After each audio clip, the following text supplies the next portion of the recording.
This video is about fractional exponents. We're going to start with a pretty basic one. We're going to start with 25 to the 1/2 power. Now, in order to figure out what this is, we're actually going to make use of an exponent property that we've learned in the past. And that property is that when we have an exponent that's got another exponent put on it, we can multiply those exponents. I'm choosing 2 as my exponent to put on it here, so I'm going to take 25 to the 1/2 power squared. Now the rule says to multiply this 1/2 times the 2, so half of 2 is just 1. So when I square 25 to the 1/2 power, I just get 25. Now the reason I did that is there's another number that we know of that when we square it, we get to 25. And that number is the square root of 25.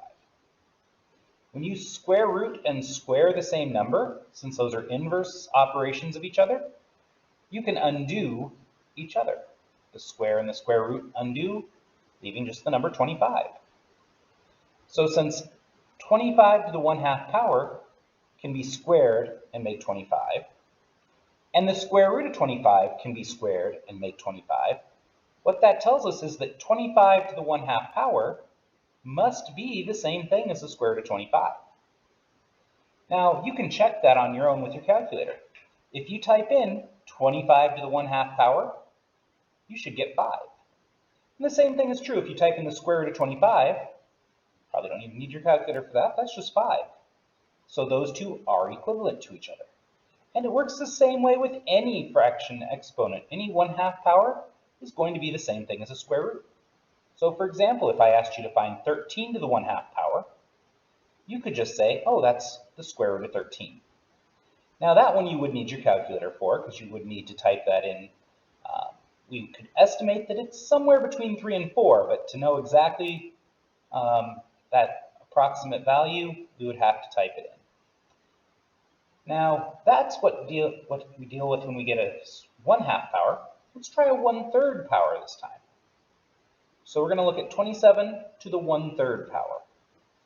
Now, just like last time, I want to make this into just a 27. So last time I used 1/2 squared. Well, if I want to get this 27 to be 27 to the 1/3 cubed, then I just get 27 to the 1st power. So I can multiply those exponents again, leave me just 27.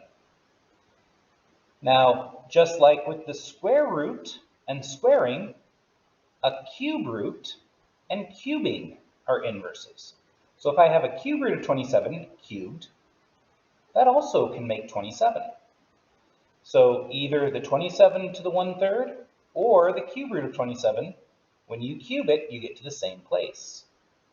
So that tells me that 27 to the 1/3 power is the same thing as the cube root of 27. And that's another one that you could probably check out pretty easily. If you type this into your calculator, 27 to the 1/3 power, you'll get just 3. If you type in the cube root of 27, you'll get just 3. So those are equivalent. And that's the same for any 1/3 power. It's always the same thing as a cube root.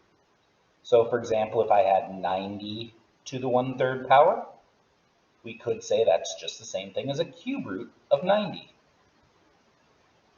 Now this actually works with any fraction exponent with a 1 on top. If you have any base with a 1 over n exponent, that's the same thing as an nth root of that base. So if I have 6 to the 1/8 power, that's the same thing as an 8th root of 6.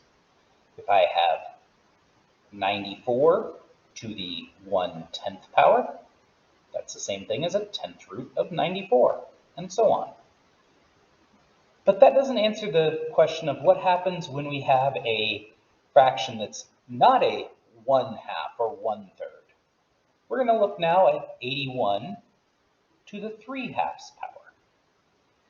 Now, I'm going to take this 3/2 and I'm going to separate it into 2 parts. I'm going to say that that's the same thing as 81 to the 1/2 cubed. Because if I were to multiply those exponents back together, I would get 3/2. Or, just as easily, I could have said 81 cubed and then to the 1/2. Because either way, you're going to multiply those exponents together and get 3/2. And we know what this 1/2 power does. We said a minute ago that's the same thing as a square root. So this one says take the square root of 81 and then cube it. This one says take 81 cubed and square root when you're done. So the order there doesn't really matter too much. You should get to the same answer when you're done either way. Let's see. The square root of 81 is 9. And then we've got to cube that. 9 times 9 times 9 is 729.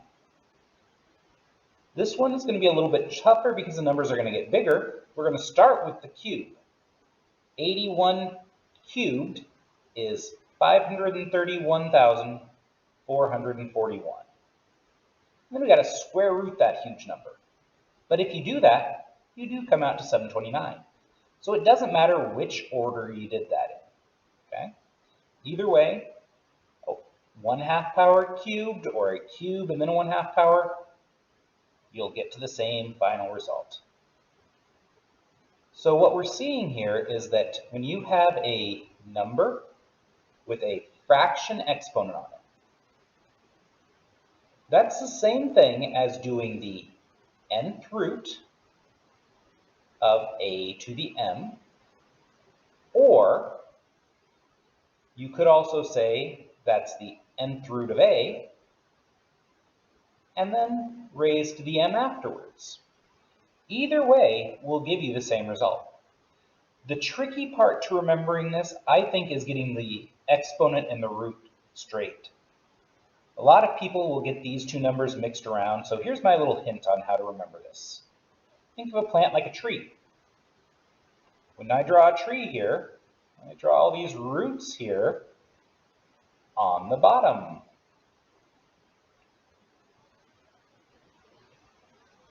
So the number that's the bottom part of that fraction, the denominator, is the root. This is an nth root. So either version has that denominator n, and then the exponent was the top number. Let's try that with another problem here.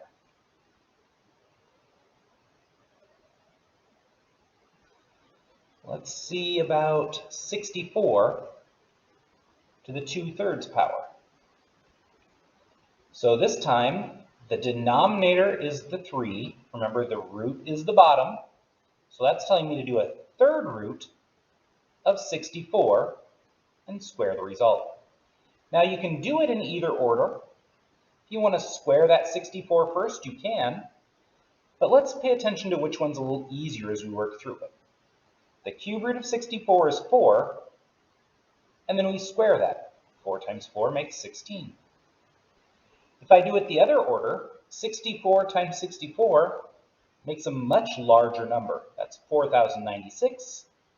And then you have to worry about cube rooting that huge number, which does also come out to 16. So either way gets you the right answer, but a lot of times that root is going to be easier to deal with first, because that will make the number smaller.